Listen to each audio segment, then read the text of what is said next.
Penyakit jantung koroner menjadi penyebab kematian tertinggi di Indonesia setelah stroke, yakni sebesar 12,9%. Apa itu penyakit jantung? Penyakit ini terjadi akibat adanya penyumbatan pada pembuluh darah arteri, sehingga aliran darah tak lancar dan mengakibatkan otot-otot jantung tidak menerima oksigen dan nutrisi lainnya. Kondisi tersebut menyebabkan otot-otot jantung tak berfungsi dengan baik untuk memompa darah ke seluruh tubuh. Sehingga ketika otot jantung berhenti memompa, yaitu serangan jantung atau bahkan gagal jantung. Gejala penyakit jantung koroner. Pertama, nyeri dada atau angina. Angina akan terasa seperti rasa menekan pada dada. Selain pada dada, rasa nyerinya juga bisa menjalar ke bahu, lengan, leher, rahang, atau punggung.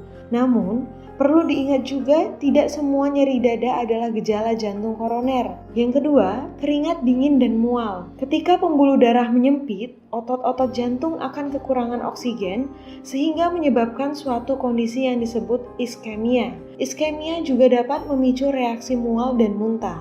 Yang ketiga, sesak napas.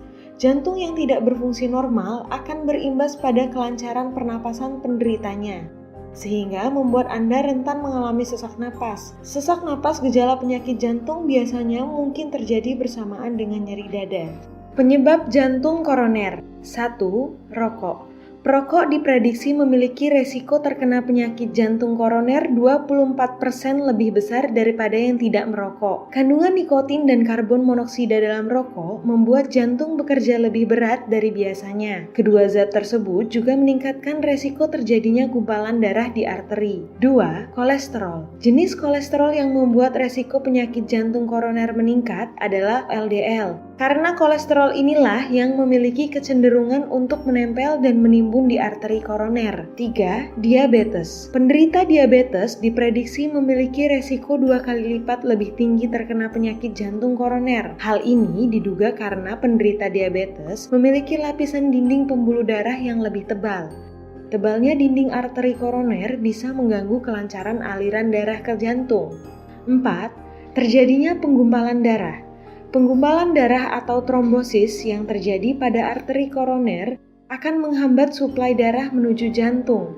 Proses terjadinya penggumpalan darah ini berhubungan erat dengan faktor lain seperti proses peradangan, kadar kolesterol tinggi, gula darah yang tidak terkontrol, serta stres. 5. Tingginya tekanan darah.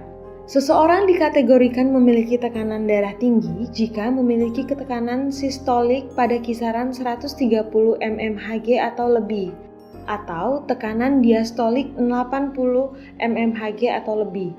Tekanan sistolik sendiri didefinisikan sebagai ukuran tekanan darah saat jantung berkontraksi untuk memompa darah keluar. Sementara tekanan diastolik adalah tekanan darah saat otot jantung meregang untuk mengisi darah.